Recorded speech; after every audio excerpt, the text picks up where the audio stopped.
नमस्कार. एखादी जागतिक आपत्ती पुष्कळ काळ जगात टिकून राहते, तेव्हा साहजिकच जगातील मानवी समाज रचनेत ती अभूतपूर्व असे काही बदल करून जाते. सध्याच्या कोविड-19 संसर्गाच्या काळाची नोंद अशीच करावी लागेल. केवळ आरोग्यविषयक चिंताच नव्हे, तर कोरोनाच्या या साथीमुळे मानवी समाजाच्या प्रत्येक व्यवस्थेला मुळापासून धक्का लागला आहे. आणि याचा परिणाम अर्थातच आपल्या शारीरिक व मानसिक आरोग्यावर होणार आहे.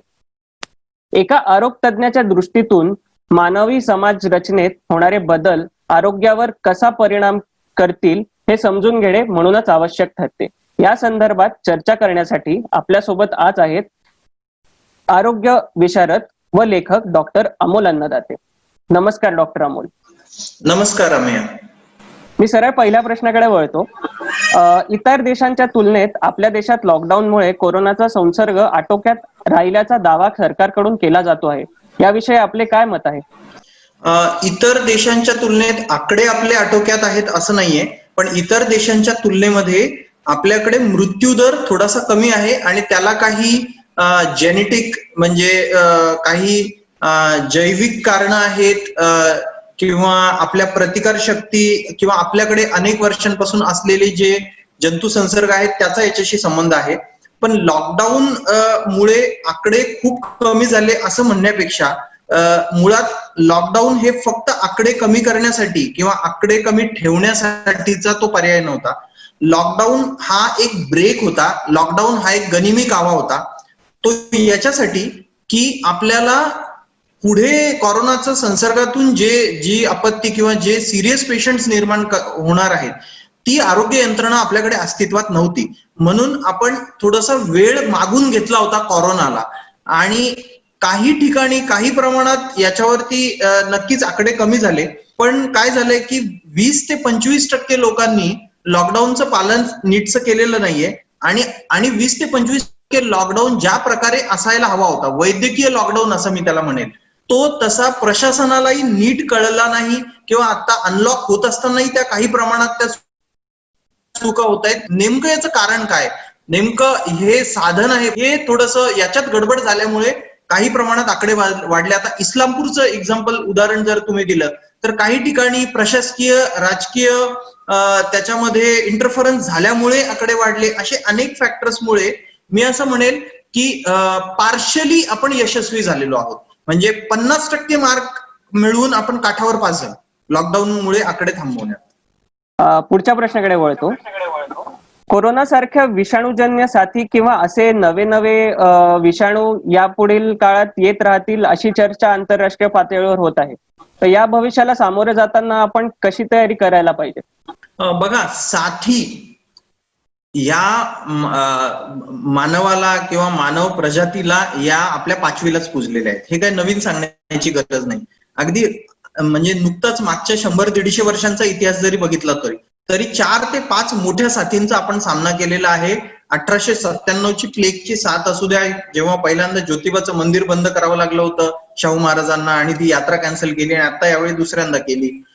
1912चा स्पॅनिश फ्लू असू द्या, 1945चा परत फ्लू असू द्या जो आता आपण सीझनल फ्लू म्हणतो, आणि आम्ही एक छोट्या मोठ्या स्थानिक साथी ज्या असतात ना त्या तर चालूच आहेत. रिकेट्शियल फिवरची साथ आम्ही मराठवाडा, विदर्भ, कोकण या भागाने खूप मोठ्या प्रमाणावर भोगली, पण त्याची कुठे चर्चाही झाली नाही. तर साथी येणाऱ्या काळात येणारच आहेत. फक्त आता याच्यामध्ये दुर्दैवाची गोष्ट अशी आहे की आपण साथींकडे फक्त मृत्यूचे आकडे या अँगलनीच आपण बघतो. फक्त मृत्यू नाही, एक मॉर्टॅलिटी असते आणि एक मॉर्बिडिटी असते. मॉर्बिडिटी म्हणजे ज्याच्यामुळे माणूस अधू होतो, किंवा सगळ्यात महत्वाचं भारतासारख्या विकसनशील देशाला जिथे अजून आर्थिक घडी आपली नीट बसलेली नाहीये तिथे लॉस ऑफ मॅन अवर्स म्हणजे किती तास लोकांचे जात आहेत, तो मुलगा रिकेट्शियल फिवरमुळे 7 दिवस त्याची शाळा बुडते का, या फॅक्टर्स वरती इतर देशांमध्ये, विकसित देशांमध्ये साथींचं मूल्यांकन होतं की ही किती तीव्रतेची आहे. तर याच्यामध्ये तयारीच्या दृष्टीने 2-3 गोष्टी महत्वाच्या अशा आहेत की आपल्याकडे 1946 साली भोर कमिटीने आपलं आरोग्याचं त्रिस्तरीय यंत्रणा जी आहे, primary health care, secondary health care, tertiary health care, ही 1946च्या रिपोर्टमध्ये सांगितलेली आहे. 1955च्या आसपास सॉरी 1965च्या आसपास त्याची अंमलबजावणी सुरू झाली. पण काय झालं, तेव्हापासून लोकसंख्या ज्या प्रमाणात वाढली त्या प्रमाणामध्ये ही यंत्रणा आपण कधी अपग्रेड केली नाही. उदाहरण, जर अगदी छोटं उदाहरण द्यायचं झालं, भोर कमिटीचं म्हणणं होतं की 40,000च्या लोकसंख्येला एक प्राथमिक आरोग्य केंद्र असायला हवं. आज अख्ख्या महाराष्ट्राच्या 12.5 कोटी आपली लोकसंख्या आहे, 135 कोटी देशाची लोकसंख्या आहे, पण फक्त 1828 म्हणजे 70,000 लोकांच्या मागे फक्त एक प्राथमिक आरोग्य केंद्र आहे, जिथे डॉक्टरही नाहीये. जवळपास 17,000 पदं, जी 52,000 पदं आहेत महाराष्ट्राबद्दल बोलायचं डॉक्टरांची, त्याच्यापैकी 17,000 पदं आज कोरोनाचं संकट येऊन 3-4 महिने उलटून गेले तरीही रिक्त आहे. ही आपली मोठ्या संकटानंतरची परिस्थिती आहे. अख्ख्या देशामध्ये 23,686 प्राथमिक आरोग्य केंद्र आहेत, जी परत 135 कोटी लोकसंख्येच्या मानाने खूप कमी आहेत. खरं तर 80% आजारांना प्राथमिक आरोग्य केंद्र ही साधी गोष्ट नसते. टोटल 32 लोकांचा स्टाफ तिथे अपेक्षित आहे सगळा. तर सांगण्याचा महत्वाचा मुद्दा, आपल्याकडे जे इन्फ्रास्ट्रक्चर आरोग्याचं अस्तित्वात पाहिजे, फक्त आता अस्तित्वात असलेल्या प्रश्नांसाठी नाही, येणाऱ्या काळातही असणाऱ्या, आणि जे मनुष्यबळ आपल्याकडे पाहिजे, डॉक्टर असू द्या, पॅरामेडिकल स्टाफ असू द्या, स्वच्छता कर्मचारी, मोठा मनुष्यबळ या आरोग्य व्यवस्थेला लागत असतं, हे आपल्याकडे नाही. आणि 1-1.5 वर्षापूर्वी मी एका आघाडीच्या दैनिकात लिहिताना एक वाक्य लिहून गेलो होतो की येणाऱ्या काळात आरोग्याचं मोठं संकट जर आपल्यावर कोसळलं तर खऱ्या अर्थाने आपण किती थिटे आहोत, किती कमी आहोत, आणि आपल्याला किती करण्याची गरज आहे, ही सगळी गोष्ट चव्हाट्यावर येईल आणि सरकार एखाद्या आरोग्य संकटावरून पडतील आणि बनतील, असं मी सहज लिहून गेलो होतो. मला काही अंदाजही नव्हता की हे इतक्या लवकर सत्यात उतरेल. आपण काही आकड्यांबद्दल बोलत होतात, तर तुमच्या एका लेखात तुम्ही मालेगाव या शहरातील कोरोनाचा संसर्ग आणि त्याची आकडेवारी इत्यादीवरती काही भाष्य केलं होतं. तर आपल्याकडील आकडेवारी कायमच त्याच्यावर संशय असतो, पुरेसा टेस्टिंग होत नाही किंवा अशी टीका असते. तर या डेटाबद्दल आपल्याला काय वाटतं? बघा काय झालंय, राजकीय ह्या कोरोनाच्या, मी सुरुवातीपासून म्हणतोय की कोरोनाच्या संकटाकडे कोणीही राजकीय दृष्ट्या न बघता वैज्ञानिक आणि वैद्यकीय दृष्टीने बघा. आता राजकीय दृष्ट्या काय होतं की कुठलेही म्हणजे मंत्री महोदय असू द्या किंवा शासकीय अधिकारी असू द्या, त्यांना हे कुठेतरी दाखवण्याची गरज असते की आपण सुधारतोय, आपण यशस्वी होतोय, आकडे कमी होत आहेत. मुळात तुम्हाला, मला, सर्वसामान्यांपासून विरोधी पक्षांपासून सगळ्यांनी हे समजून घेतलं पाहिजे की हे पॅन्डेमिक म्हणजे जागतिक महामारी आहे. प्रत्येकाला इन्फेक्शन कधी ना कधी होण्याची शक्यता तरी आहे किंवा होणार तरी आहे. म्हणून आकड्यांमध्ये लाजण्याची काहीही गरज नाहीये. तर आकडेवारी लपवण्याची गरज नाहीये, हे विश्वासात घेऊन आपण सर्वसामान्यांनी, विरोधी पक्षांनी सरकारला सांगितलं पाहिजे. माझं असं ठाम मत आहे की आत्ताची जी आकडेवारी आहे, खरी हा हिमनागाचं टोक आहे आणि त्याच्या खाली खूप मोठं हे आम्हाला दिसतंय. याचं साधं उदाहरण सांगतो. मालेगाव असू द्या, धारावी असू द्या किंवा आमचा औरंगाबाद असू द्या, कम्युनिटी ट्रान्समिशन म्हणजे समूह संसर्ग, त्याची व्याख्या काय की जी केस आहे त्याचा सोर्स तुम्हाला ट्रेस करता येत नाही, ते कुठून आलं, परदेशावरून आलं. तर प्रत्येक डॉक्टर तुम्हाला हे सांगेल, आज प्रॅक्टिस करणारा माझ्यासारखा, की समूह संसर्ग महाराष्ट्रामध्ये, देशात सुरू झालाय, पण हे सरकार काही ते मान्य करायला तयार नाहीये. आणि साधी गोष्ट, आज जी आकडेवारी आहे, आम्ही एक कोरोनाचा रुग्ण हा मिनिमम 3 ते जास्तीत जास्त 10, आपल्या आरोग्य खात्याचं, तर केंद्रीय आरोग्य खात्याचं म्हणणं आहे की 183 केसेस पर्यंत तो इन्फेक्ट करू शकतो. R0 नंबर असतो. R0 नंबर म्हणजे R0 असं त्याला लिहिलं जातं. एक केस किती लोकांना इन्फेक्ट करते, आणि हा आकडा नियंत्रणात ठेवणं हे साथीमध्ये एक मोठं टार्गेट असतं. आपल्याला तो अजून आकडाच माहित नाहीये. आकडे लपवण्याचा सगळ्यात मोठा तोटा हा आहे की तुम्ही समूह संसर्ग झाला हे तुम्ही नाकारत राहणार, आणि याच्यामुळे तुम्ही ज्या प्रकारे साथीचं नियोजन करायला हवं, त्याच्या ज्या स्टेप्स आहेत त्या पूर्णपणे चुकणार. जर समूह संसर्ग सुरू असेल तर एवढी मोठी एनर्जी आता कॉन्टॅक्ट ट्रेसिंग मध्ये घालवून उपयोग नाही. आता तेवढीच एनर्जी, तेवढेच पैसे तुम्हाला टेस्टिंग मध्ये घालवायला हवे. पर मिलियन आणि पर पॉझिटिव्ह माणूस तुमची टेस्ट किती असायला पाहिजे याचा हिशोब, एक टार्गेट असलं पाहिजे, आणि ते टार्गेट चेज करता आलं पाहिजे. म्हणजे एखाद्या गावामध्ये, माझ्या गावात जर 50 केसेस आहेत तर 50 गुणिले 3 150 ते 500 केसेस माझ्याकडे अपेक्षित आहेत, कारण त्यांनी तेवढ्या इन्फेक्ट केलेल्या आहेत. तर मग मिनिमम मी 500 गुणिले 2000 लोकांची टेस्ट केली तर मला ते 500 लोक सापडतील. हे साधं संख्याशास्त्र आहे. तर असं हे संख्याशास्त्र किंवा स्टॅटिस्टिकल अनालिसिसचं ऍप्लिकेशन या साथीमध्ये होत नाहीये आणि अनावश्यक गोष्टींमध्ये अनावश्यक खर्च होतोय. याचं उत्तम उदाहरण म्हणजे सार्वजनिक फवारणी. कोरोना हा काय असा रस्त्याने फिरणारा किंवा डास घेऊन इन्फेक्ट करणारा विषाणू नाहीये की तुम्ही सार्वजनिक फवारणी करून गावाच्या गावं तुम्ही फवारणी करतायत. पण लोकप्रतिनिधी, सत्ताधारी पक्षाचे आमदार, खासदार स्वतः ट्रॅक्टरवर त्या गाड्यांवर बसून फवारणी करून फोटो काढतायत. मोठमोठे नेते, राष्ट्रीय पातळीवरचे नेते त्यांचं स्टेटस ठेवतायत. तर हे सगळं डोळ्यावर पट्टी बांधून आपण काय काय गोष्टी करतोय याचं हे द्योतक. आपण नियोजनाबद्दल बोलत होतात, तर कोणत्याही महामारीच्या वेळी वैद्यकीय सुविधांबाबत बोलले जाते. पण अशा रोगराईसाठी शहरांची रचना, पायाभूत सुविधा आणि सर्वात महत्वाचं म्हणजे शहरांवरील भार या गोष्टी महत्वाच्या ठरतात. तर एक डॉक्टर म्हणून या अर्बन प्रॉब्लेमकडे तुम्ही कसे पाहता?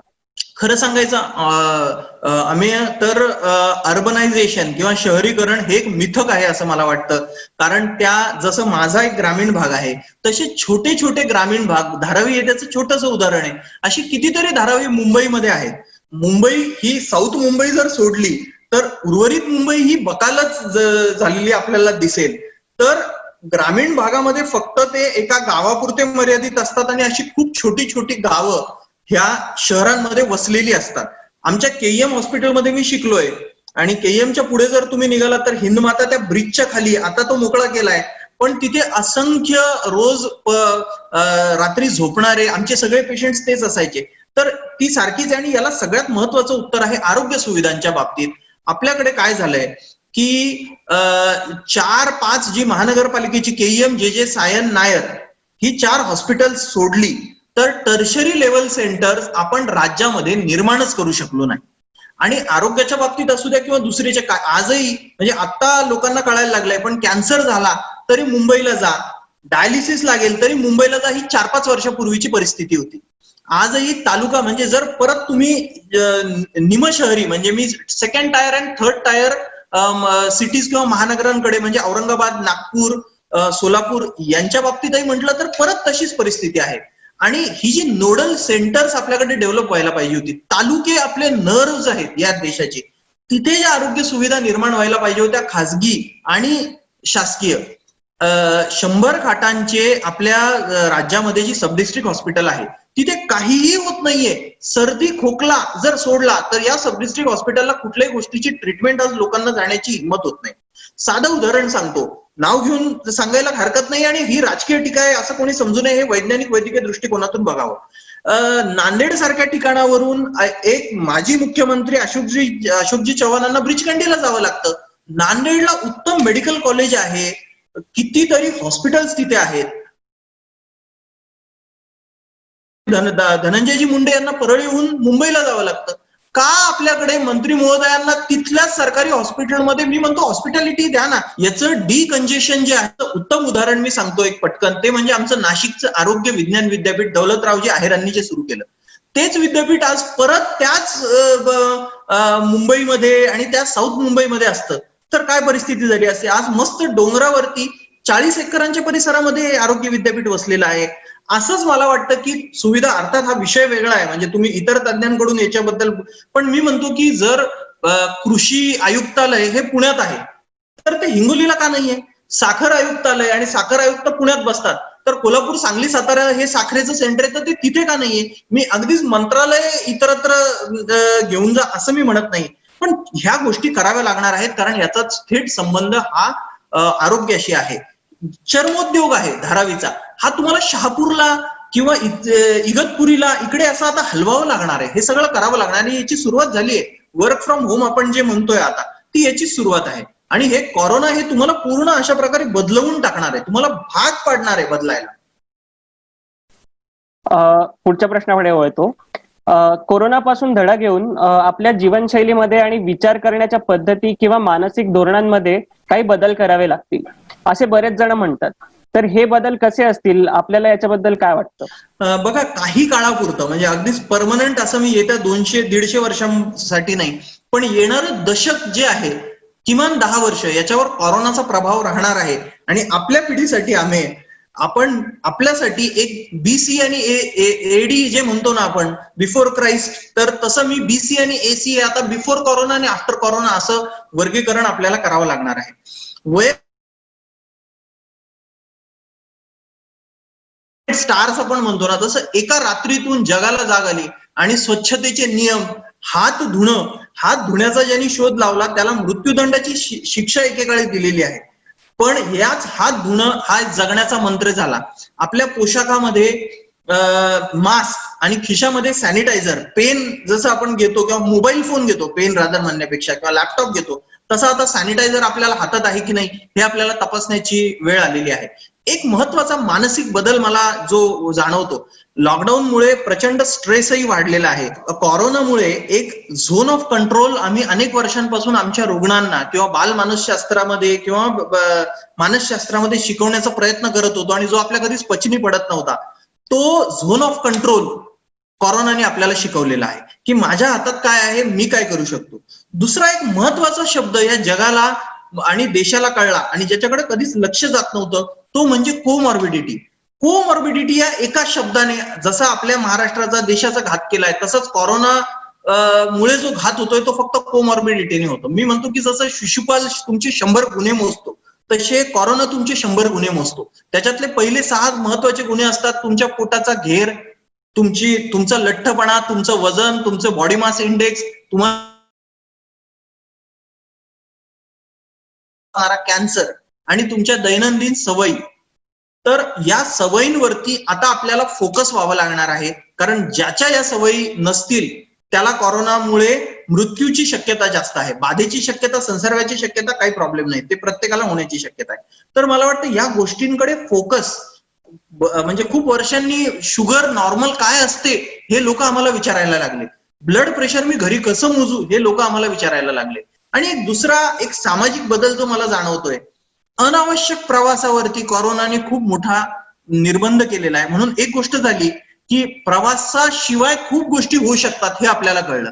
मी पण कार्यक्रमांसाठी कितीतरी वेळा बाहेर जायचो. ORFचा आपला कार्यक्रम ठरला होता मार्चच्या 20 तारखेनंतर, पण आज तोच कार्यक्रम आपण करतोय आणि अख्खं जग आपल्याला ऐकू शकतं. तर हे आणि पण याला जुळवून घेताना काय आहे की आपला देश आणि आपली माणसं ही समारंभप्रिय माणसं आहेत. इतर कमी लोकसंख्येच्या देशांसारखी आपली परिस्थिती नाही. आपल्याला सेलिब्रेशन्स लागतं, आपल्याला गेट टुगेदर्स लागतात, आपल्याला पुस्तक फक्त लिहून चालत नाही, आपल्याला ते प्रकाशन करून आपले मित्र तिथे बोलवावे वाटतात. लग्न समारंभ असू द्या, खेड्यामध्ये ग्रामीण भागात कीर्तन असू द्या, मुंज असू द्या, अगदी 10वे 12वे आणि अंत्यसंस्कार हे पण आपल्याकडे एक समारंभ असतो. तर या समारंभ प्रियतेला कोरोनाने खूप मोठा फटका दिलेला आहे, जे एका दृष्टीने मला हे समजू शकतो की याच्याशी एक अर्थचक्र निगडीत असलं तरी त्याच्यामध्ये जो वेळेचा अपव्यय प्रचंड व्हायचा, त्यातल्या त्यात ग्रामीण भागाचा, मला वाटतं कुठेतरी 50 आपल्या आप्तस्वकीयांमध्ये कमी खर्चात लग्न होऊ शकतं. हे जे बदल आहेत हे भारतीयांना आता स्वीकारावे लागणार आहेत. आणि याच्याकडे अर्थ म्हणजे त्या बँडवाल्याचं काय आणि त्या पत्रिका छापणाऱ्यांचं काय असं बघण्यापेक्षा या म्हणजे वाचलेल्या पैशातून आणि वेळेतून आपण अधिक प्रोडक्टिव्ह कसं होऊ शकतो असा विचार आपल्याला, तज्ञांना, जगाला या कोरोनाच्या संकटातून या सवयीच्या अनुषंगाने द्यावा लागणार. डॉक्टर अमोल, आपण दिलेल्या सर्व माहितीबद्दल आपले फार आभार. आपण खूप छान पद्धतीने समजवलं आणि ORF मराठीच्या या डिजिटल इंटरव्ह्यू बघणाऱ्या सर्व प्रेक्षकांनाही धन्यवाद. मी म्हणेन सगळ्यांनी stay home, stay safe. Thank you. धन्यवाद.